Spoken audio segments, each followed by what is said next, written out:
for one thing, you talked about like, a lot of young people don't know what their passions are. So like they Yeah. kind of just wallow. But a question I have is, what if your talents or your skills don't align with your passions? What if you just suck at, you want to do something so bad and you're just shitty at it? Like, what then? All right, so there are a couple ways to think about it. Number one is you have to be okay being bad at something at the beginning. Ryan Reynolds, I interviewed him for the cover of Entrepreneur, and that guy's gone through a really interesting transition. He's an actor, but then he also started an advertising agency. He got into business through controlling stakes in Aviation Gin and Mint Mobile. And he said this line to me, which I really loved. I wrote it down. I've been repeating it for a long time, which is, in order to be good at something, you have to be willing to be bad.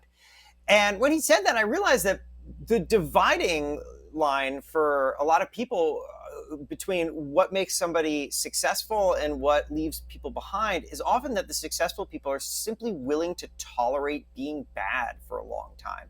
Because when you start something new, it is simply not possible to be good at it. Mm-hmm. But if you accept that as the reality, then the question really is, can you stick with it long enough so that you do develop a skill set in which you are going to be good and competent? And how do you do that? I mean, look, the answer is that you just got to grit it out. But I think there are a lot of mental tricks that you can learn to help you through it. One of them, a very simple sentence that I use often with myself when I try to know something new is, I can't wait to do this the second time.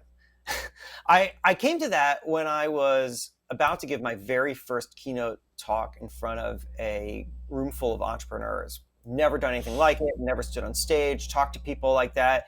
And now I also don't exactly know how to connect with this audience. I had just started at Entrepreneur Magazine, and I'm in Scottsdale, Arizona. Marcus Lemonis from CNBC's The Profit is the I'm the opening act for him. And so he's somewhere and he's talented. And I'm thinking, is this guy going to listen to me? And what do these people want from me? And the MC is introducing me on stage, and I'm standing on the side and I'm looking out into this expectant audience. And I realize I do not know exactly what I'm going to do here. I mean, I had practiced a speech, but right. I don't know how it's going to go. And then I thought, I can't wait to do this the second time. Because if you think of the thing that you're doing as simply for the purpose of learning so that you can do it better next time, then the stakes feel very, very different. It's not that you have to step out and hit a home run every single time. Instead, all you have to do is get through it and learn something. Because if you can start to reframe any experience that you have, whether it's an abject failure or just didn't go as well as you'd like, as not as failure, but as data, and that everything you do simply informs the next version of the thing that you're doing, well, then everything can feel like progress. So that's one way that I would say. And then, the second point I'd make is, Malcolm Gladwell said to me, and I promise I'm not always name droppy, but people say, no, it's cool. Look, I can't name drop these people. So please go for it. So Malcolm Gladwell, in an interview with me, said, self-conceptions are powerfully limiting. And he was talking about how he selects projects for himself. I had asked him, what's his filter for what a Malcolm Gladwell project is?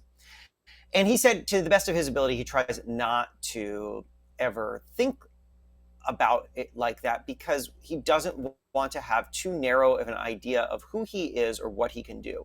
And so then he said this line, self-conceptions are powerfully limiting. I really love that. I found that to be incredibly insightful, because if you have too narrow of an idea of yourself, then you will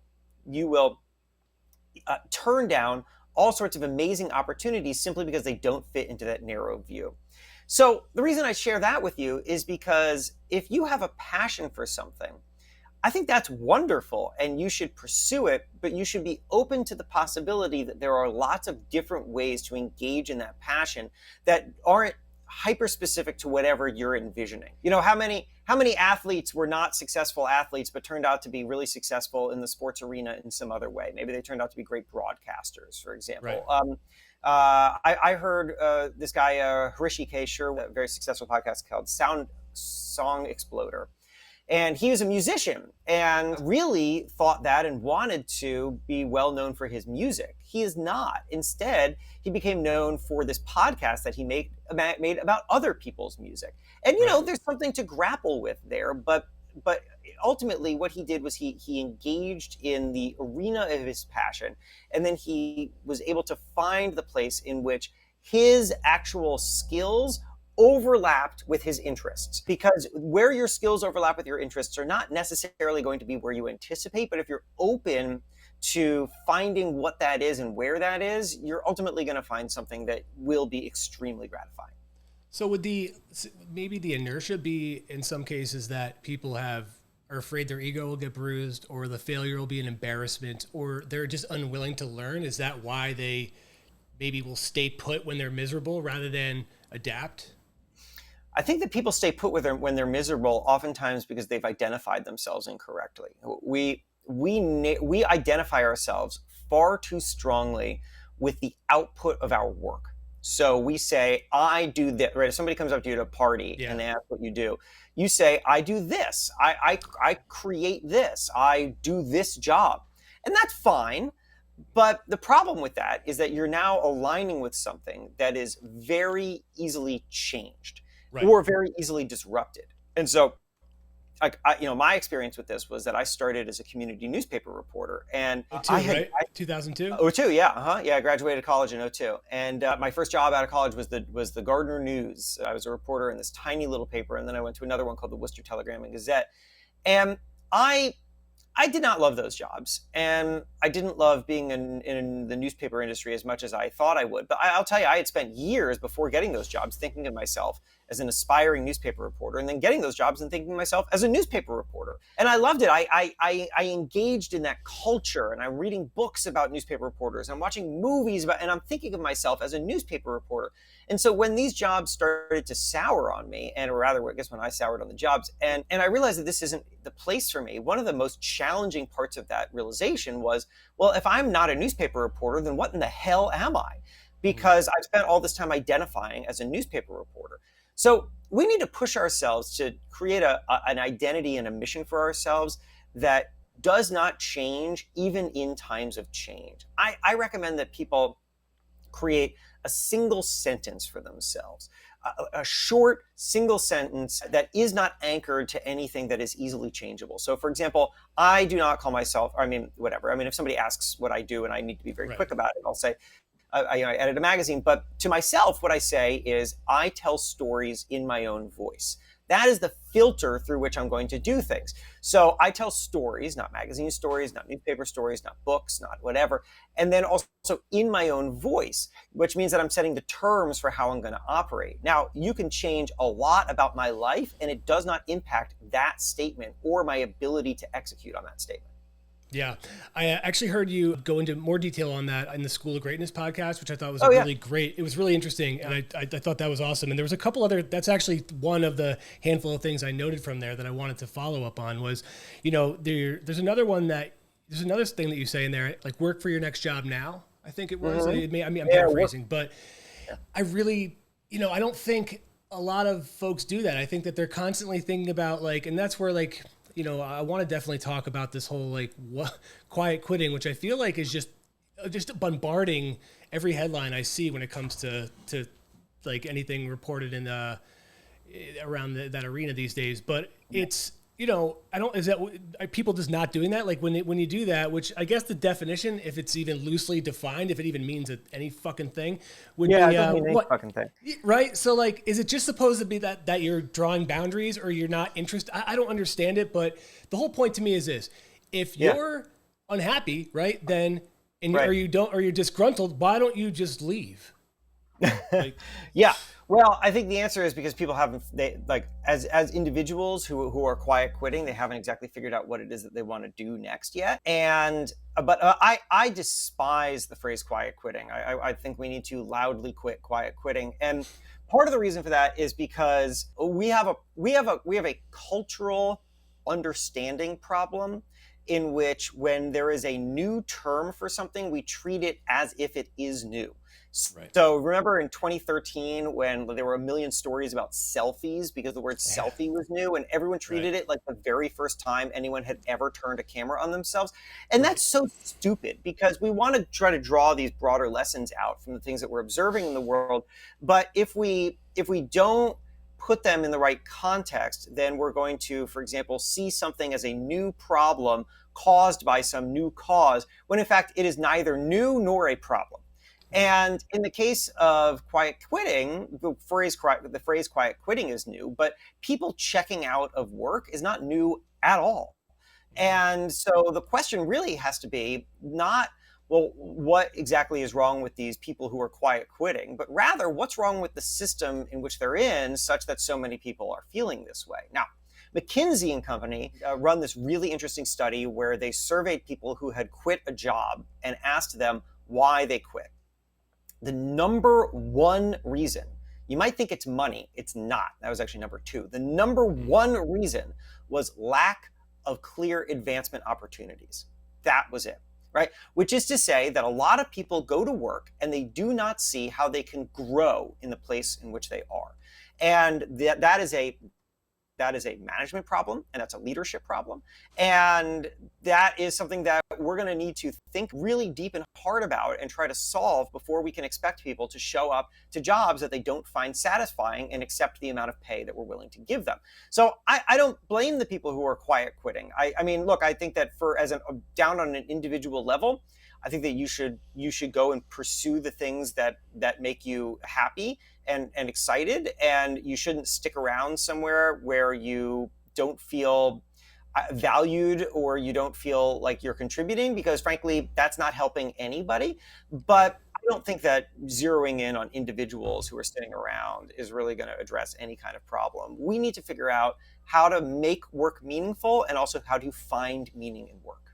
And is that what the book does? I know you break it down into like the 4 phases of change here, right? Like, and like is that what we pick this up? We read it. Is that what we come away with it if we do it properly? Come away with this plan that we can actually start to decipher what's important to us and how we can move forward, or is it going to be a lot of questions that are going to be swirling that we have to take the time to answer about like the individual before you can move forward? Like, don't you got to know yourself before you can understand how you can move forward anywhere else? Yes and no. So I think yes, you do need to understand yourself, but I don't think that you can do that at a standstill. Like you don't understand yourself. I mean, look, some people understand themselves better by meditating for going to a silent retreat for a month, but most people understand themselves through learning and through experiences and through trying things and having them not work out and then adjusting and trying something else. And I think one of the greatest problems that we have is that we are simply too afraid to do that. Things will change. And our instinct is to then see change as loss, to start to romanticize the things that happened before and say, I need to hold on to those things. And as a result, not move forward. And when we do that, we don't learn, we don't grow. So this is not a book that's going to be able to give you the meaning of life, because that's something that you have to figure out by yourself. But what this book will do is it will empower you to go through those trials, understand why they're challenging to you and how to find opportunity in them, and then ultimately grow through those experiences. Now, were you spoke with a lot of, not to name drop more people, but you spoke with a lot of people. Was it for this book? Because it's for your job as editor in chief, but were those stories or those lessons or tips weaved into the text?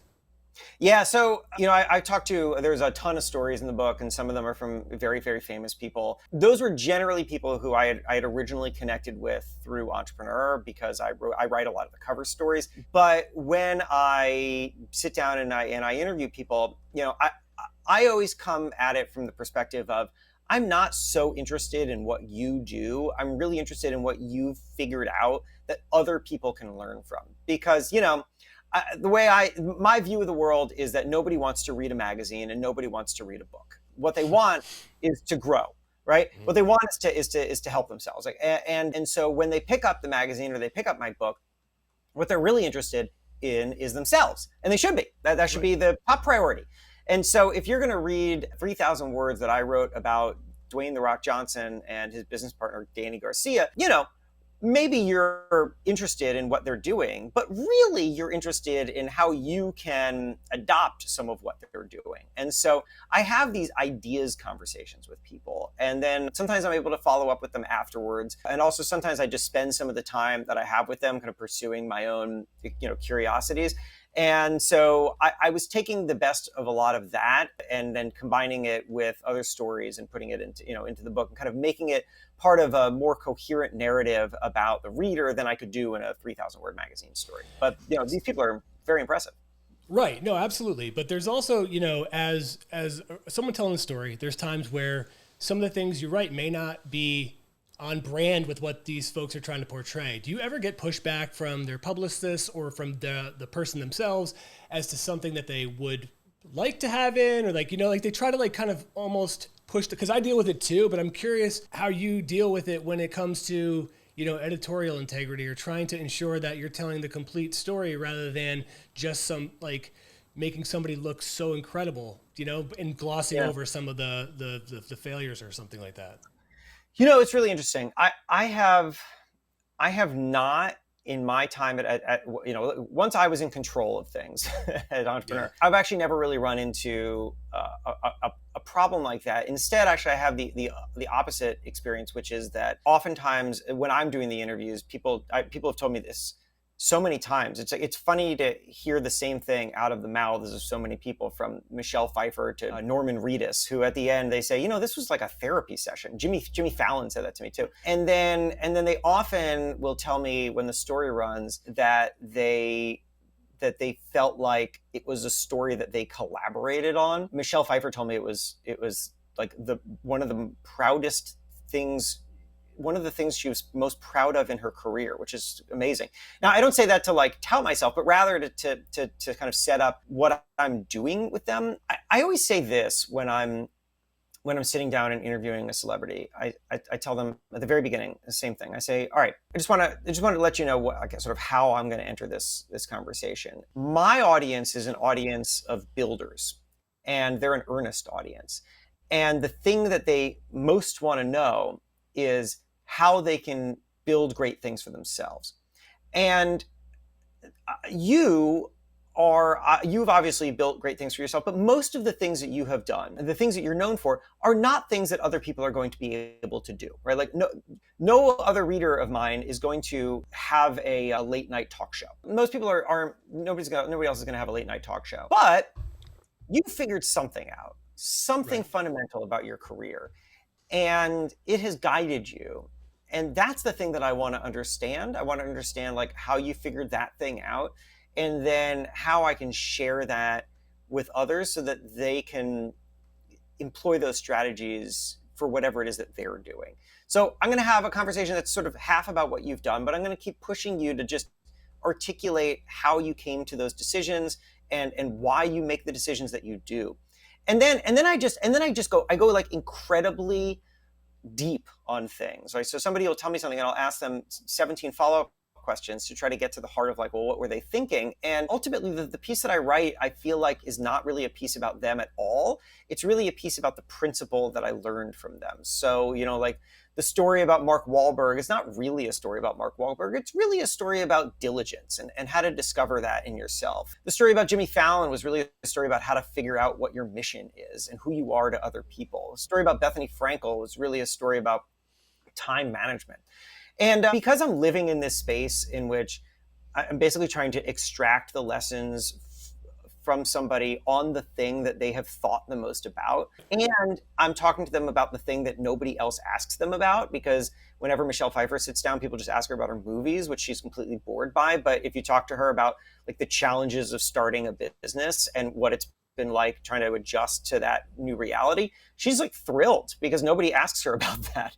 So, I find that like when you, and there's a, I mean, look, that's kind of inside baseball, but there's a lesson for everybody here, which is that I think that whenever you want to deeply engage with somebody, whether it's, somebody that you're working with or interviewing, or if you're in business trying to sell them something, like the starting point has to be, where is this person coming from? Not where I'm coming from, but where is this person coming from? Right. I call it in the In the book, I have a whole chapter about something called the bridge of familiarity, in which I think that, if ever you're going to introduce something to the world, you have to start with what's familiar to the people that you're introducing it to.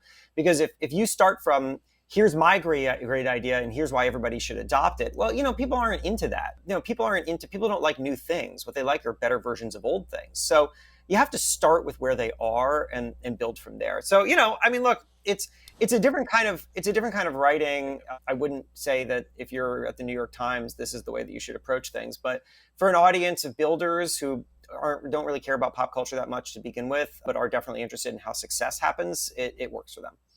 No, but I totally get what you're talking about too. Especially, it may have sounded like inside baseball with that story about Michelle Pfeiffer, but I didn't see it that way because, look, I've been, in the health, exercise, wellness, fitness industry, whatever you want to say, for a while now. And I got to tell you, I'm pretty bored about asking people how they build up their biceps.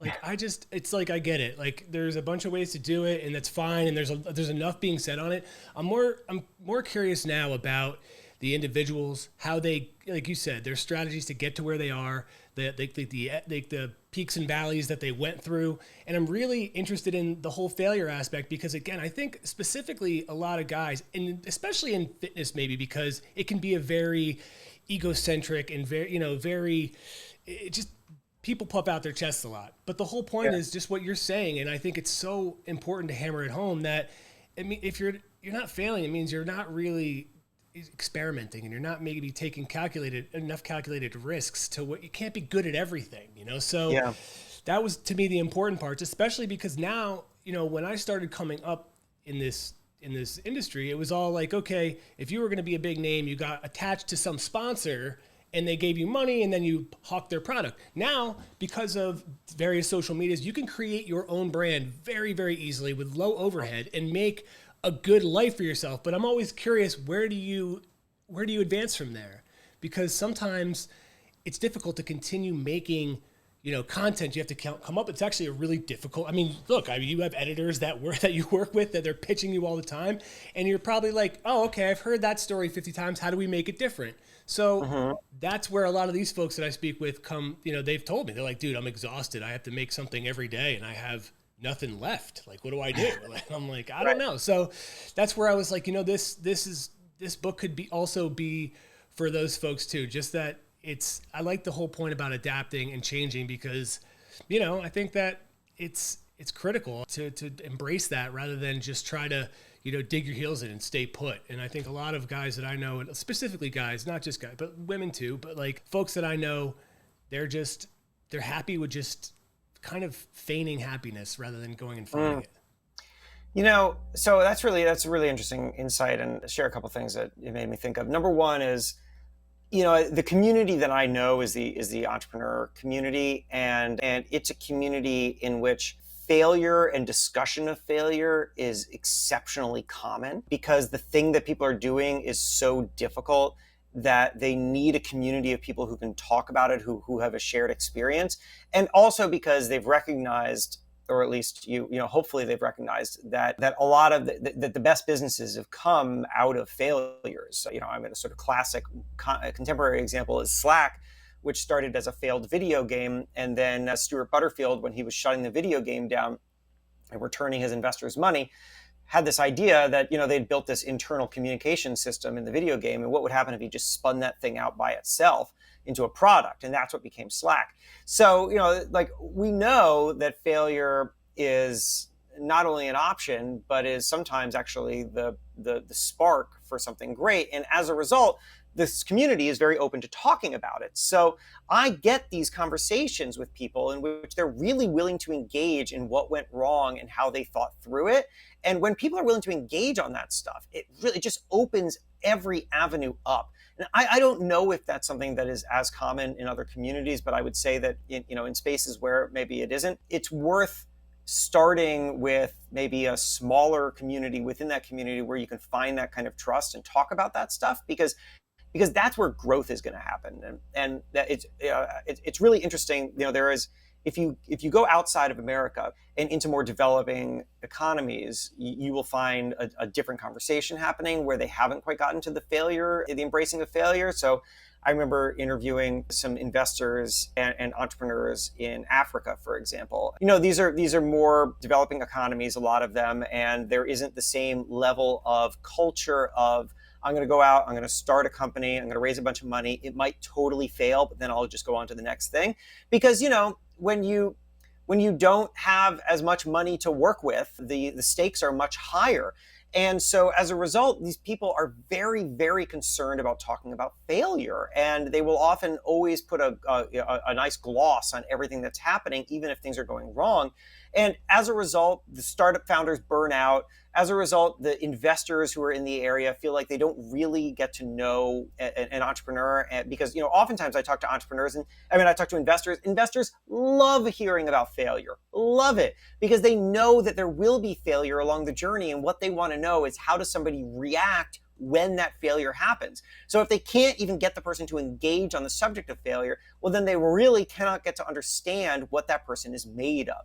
So I find that it's just an incredibly important conversation to have, and it's worth having. And then once you do, you can also start to broaden out your understanding of, well, what's possible and where do I fit into an ecosystem of trying and ideas. So was there anybody that, when you're approaching these stories and, you're trying to find, I guess the through line for each one, is there any that stuck with you that you came away from really like almost like Michelle Pfeiffer, when you said that she was like, this is the proudest thing I've done. Like, yeah. For you though, what was the one that you walked away from and was like, holy shit, like I really, like that was heavy, or that was deep, or like it just stuck with you? There are two kinds of stories that I carry around with me. There are the flashy, Ryan Reynolds said this stories. And then there are these just everyday entrepreneurs who are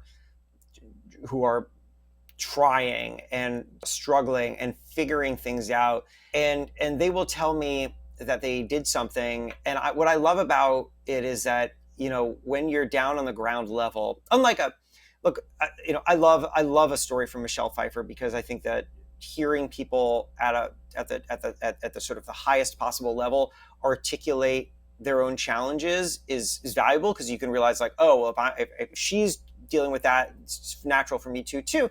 But also Michelle Pfeiffer has just like an immense cushion underneath her, right? Like she doesn't, like, the decisions that she makes aren't going to impact her whole kind of financial bearing. But that's not true for regular everyday entrepreneurs who are right down on the decisions they make are make or break. And so I find that hearing stories from people who have to do the absolute best with limited knowledge and limited time is really powerful. It is one that comes to mind. I mean, it's funny. I was trying to think of what I had told Lewis Howes, because I think I told him the wig story, which I really love. But I'll tell you, there's this, just kind of in brief, there's this guy who I talked to years and years ago who it always stuck with me. His name is Andy Monfried, and he runs like an ad.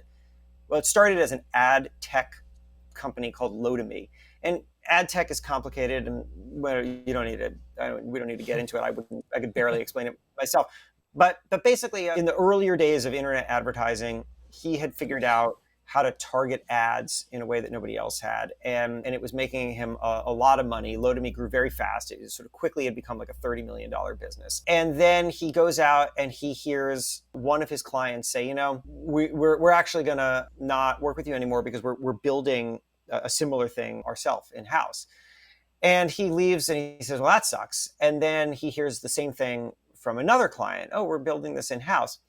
And he realizes that, this company of his, he's ahead of the game. He's ahead of everybody who's building this thing themselves. He could probably get another good 5-10 years, maybe even, out of this company, and it could be successful and he can make a lot of money. But then it's going to crash and burn.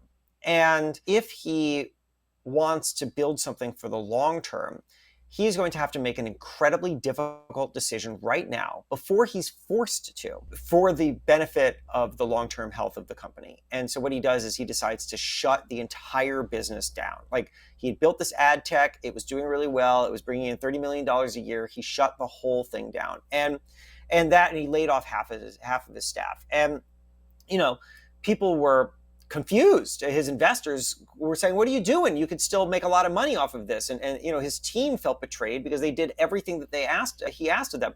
And, it is really, really hard to make a change when you're not forced to make the change. It's the reason, or one of the reasons, why politics in America is so messed up, because nobody makes any kind of change until they are forced to, at which point the house is on fire already. Right. The best thing that we can do is that we can actually act before we are forced to, change before we must. And that's really, really hard. And the way in which Andy described it to me, and his inability to get any sleep and his guilt over it, but also his just absolute sureness that this had to be the right decision, even if nobody else understood it. It is really powerful, because that's the only way in which to operate well. I asked Andy, what is your leadership mentality? And he said, it's this: ready, shoot, aim. Yeah. Instead of ready, fire, aim. Ready, fire, aim instead of ready, aim, fire. And because look, you don't have time. You don't have time to twiddle around and try to figure out what's the best possible decision. Because by the time you figured it out, the entire foundation underneath your feet has changed. And so you need to just move.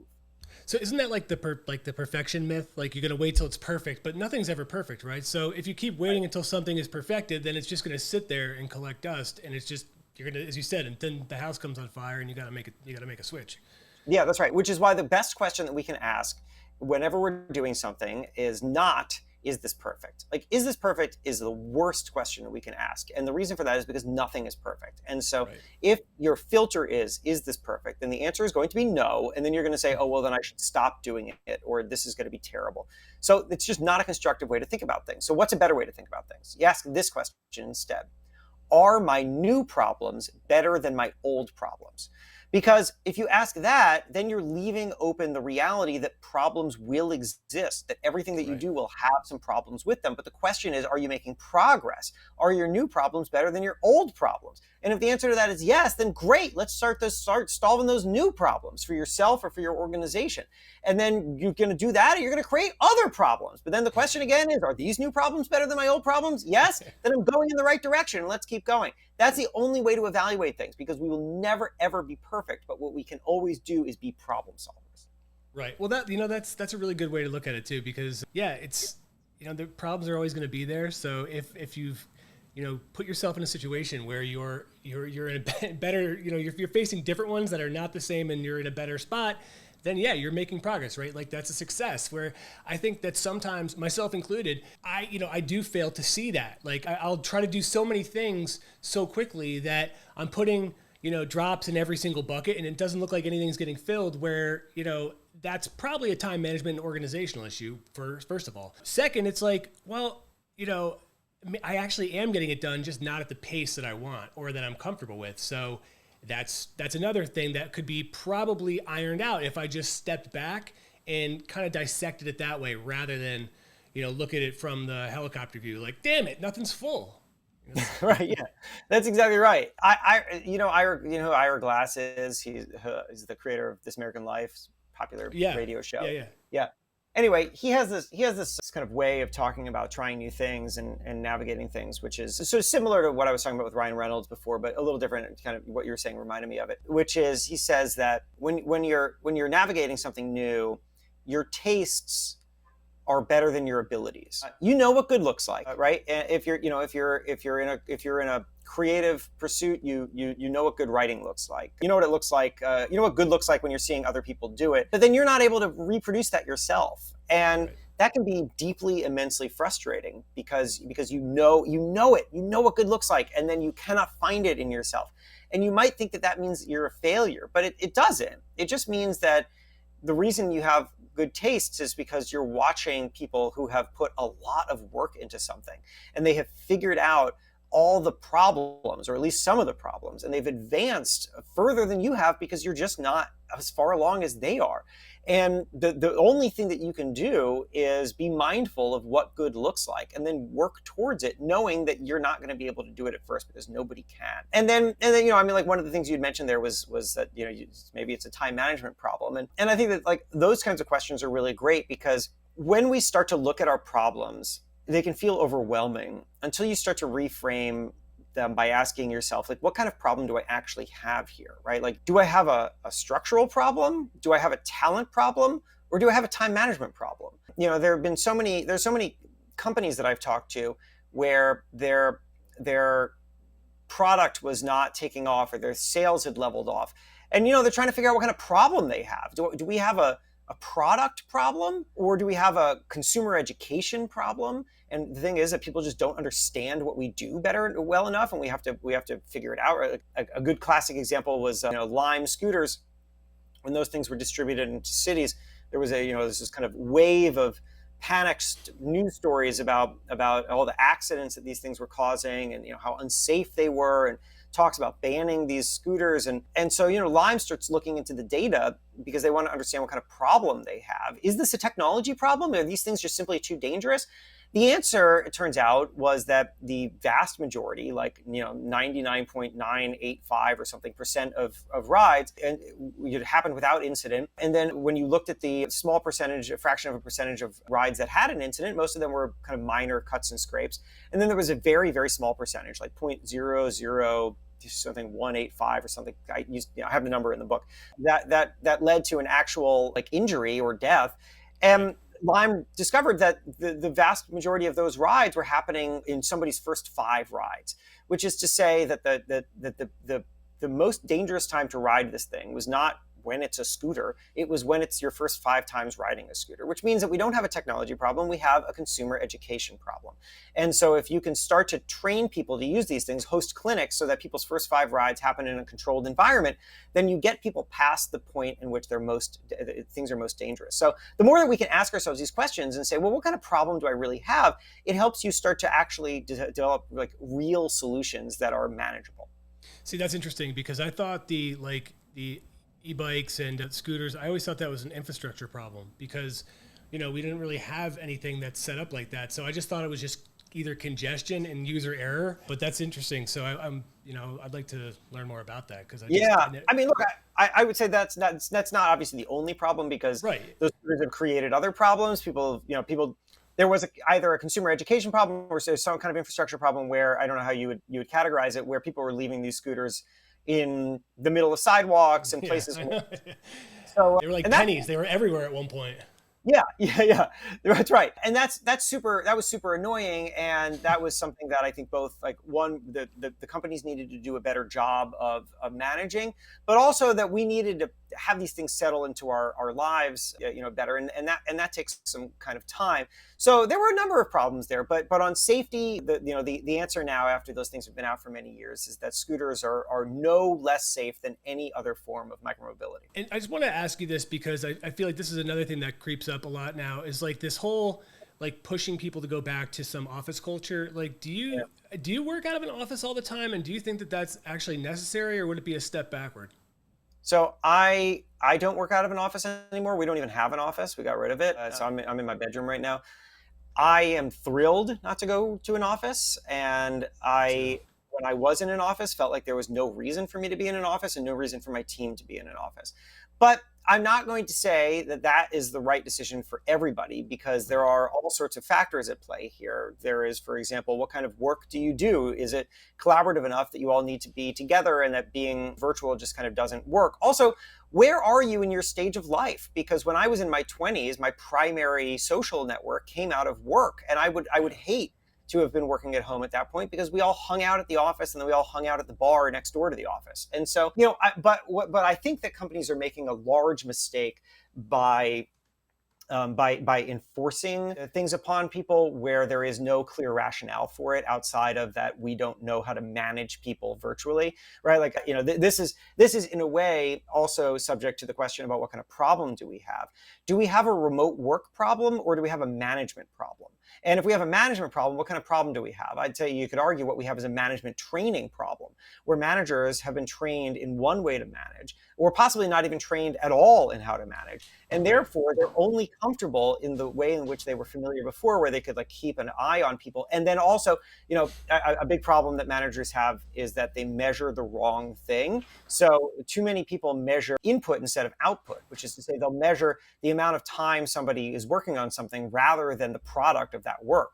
because the only thing that really matters is the output. It doesn't matter. I mean, my team, for example, at Entrepreneur Magazine, I don't care when they get their work done. Doesn't Yeah. if they want to work. If they want to work at 11 p.m., why would that matter to me as long as they get their work done? So I think that, look, I think right now we're in an interesting transitionary time. And what I found through studying the history of innovation is that there's always a fear that new will replace old, that we'll have some new things, some new technology, some new way to do something, and it will wholesale replace whatever came before. And then it will either be, the greatest thing that's ever happened, or it'll be the worst thing that's ever happened. But that's not what happens. Like what actually happens is that new integrates with old. It takes some time, but we get the best of the old and we get the best of the new, and we combine them into something else. And that, I think, is what we're doing right now. We had the old, and then we had some form of the new, and now we're trying to figure out what it looks like for those two to come together. And I don't know what the answer to that is. Nobody does. But I can pretty well guarantee that in 5 to 10 years, work won't look like it does now, and it won't look like it did in 2019. Man, listen, I really appreciate your time. Can you tell us where to get the book? Do you prefer to go to your site? Is it Amazon? Is it Barnes & Noble? Do you care? Does it matter as long as somebody picks it up? I do not care as long as somebody picks it up. If you, I would say, go to the place where you are most comfortable getting books. It will be there. Amazon and Barnes & Noble are both fine places. You could also go to your local independent bookstore. If for some reason you cannot think of a place that sells books and you have already forgotten the ones that I just named, jasonpfeiffer.com/book is also a perfect. Are you going to do audiobook? I did it. Yeah. Yeah, I did the audiobook. Okay. Yeah, audiobook is out. I did it myself. It was an amusing experience where I had a director in my ear yelling pillow talk at me all the time. Pillow talk, because I talk too fast and animated, and he was like, you gotta reel it in. So it hopefully it is just the right amount of pillow talk. That's interesting. Yeah, because I was wondering how what the process is to do that. So that's interesting that somebody's telling you to slow down, because I have the same thing. I get energetic, I get excited, and I start talking real fast. But yeah, I could kind of tell that was kind of the way you were. I didn't know if it was going to come off like that, or if you did have somebody directing you saying like, "Hey man, like don't yell at me." Just yeah, no. So it's really interesting. I didn't know how it was done either. You go into a studio, the publisher books a studio, and then you've got two people you're working with: an audio engineer who, in this case, was there, and then a director who I never met and never even saw his face. I don't know where he was, but he was in my ear. And you read the whole book. And you are stopped constantly because you said the wrong word, or whatever. The director will have notes. There was pillow talk. He kept pushing me to kind of change my delivery style every paragraph, and then the audio engineer is listening for problems with the audio. So, for example, I didn't realize that when I make an F sound, like I did it right there. I make a little squeak often. Yeah. So like I was constantly having to redo sentences because I was making a little squeak with my Fs. And then after that, so that took 3 days of recording from like 9 to 4 p.m. And then they have a quality control reader, listen to it and follow along with the whole book, flag anything that we all missed. I messed up a word, I messed up whatever. And then I go back into the studio and, do little patch ups. That's interesting, man. Yeah, that's cool. I mean, is it cheating if audiobooks is actually easier to digest than reading nowadays? Like, I always wonder that. I feel guilty sometimes when I'm listening to an audiobook, but I'm like, I'm getting the information still. Oh, I don't think it's cheating. I think it's great. I love it. I consume way more audio than I do video because, or written word. And the reason is because I can do other things while I'm listening to audio. Audio happens in the car. It happens when I'm walking. It happens when I'm washing dishes. And I don't have the time to just sit and focus on anything anymore. Like, no, I have to multitask. Yeah. And that was the thing. That's why I started to get into audiobooks, because I'm like, my reading has suffered because, I have 2 kids. They're small, so they take up a lot of time. I got a wife. I have freaking, jobs. Like, so I got to do stuff. But I'm also like, I want to learn what's going on. I want to still be tapped into new things. And I guess that's obviously why podcasts have become so popular. But there's times where I also want to just, dive into a subject if I get a copy of the book, I definitely will read it. But I got to tell you, I will listen to it probably more times than I would read it. So it's just, for me, it's just like an easier go-to. But. Yeah, no, I hear you. I think everybody consumes things differently, and that's why we should make them in all the formats.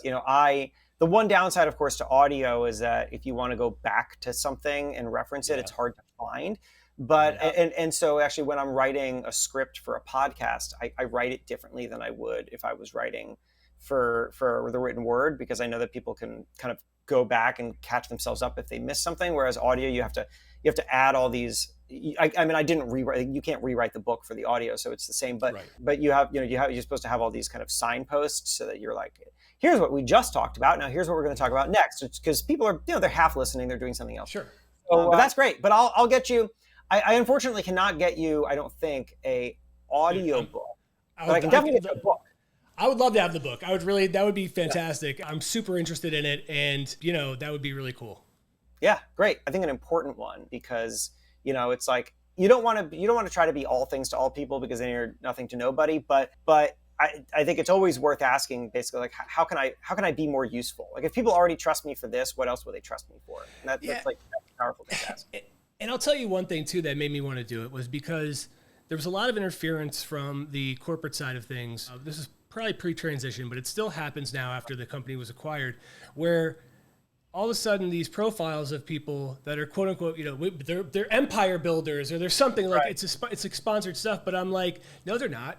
That's bullshit. How could you be a fucking empire builder and no one's heard of you? Like, stop. Like, so my thing was we're steering people down this wrong path, and I didn't get into this for that. I got into it for to try to be a small piece of the puzzle, and also because to learn. Like, selfishly, I love hearing these types of stories, and I want to get more into it. And nowadays, I just felt like it was important. So this was like the perfect time, and it's really kind of, just given me a lot more just vigor than I had before. I was kind of getting run down and not feeling it. So that's why seeing this book come across, understanding that like I really do want to take specifically, like, just even the excerpts that I've read online, some of the things that were, on Amazon or whatever, I really think it's going to be what helps me make the most of the rest of this year and then thereafter. And that's what I told Hammond yesterday. I'm like, man, I feel like an athlete in a sense, to where like I've been working so hard to something, and I got to make a breakout year,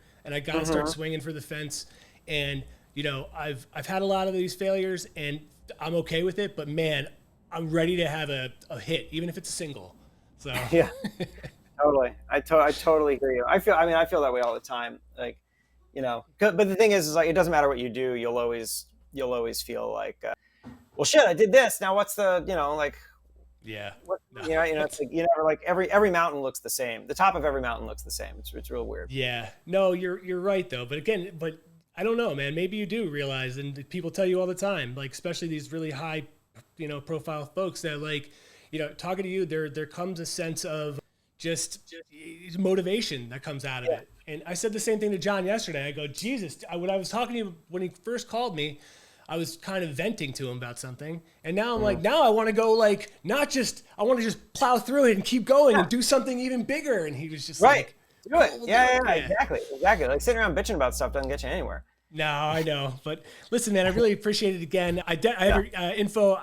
Listen, if you get an email from me, please don't be surprised, because I'm just really I don't know. I was really, really happy with that. Yeah, no, man, 100%. I appreciate it. Yeah, stay in touch. Let's do it. All right. Awesome, man. Cool. All right, thanks. Later. Bye.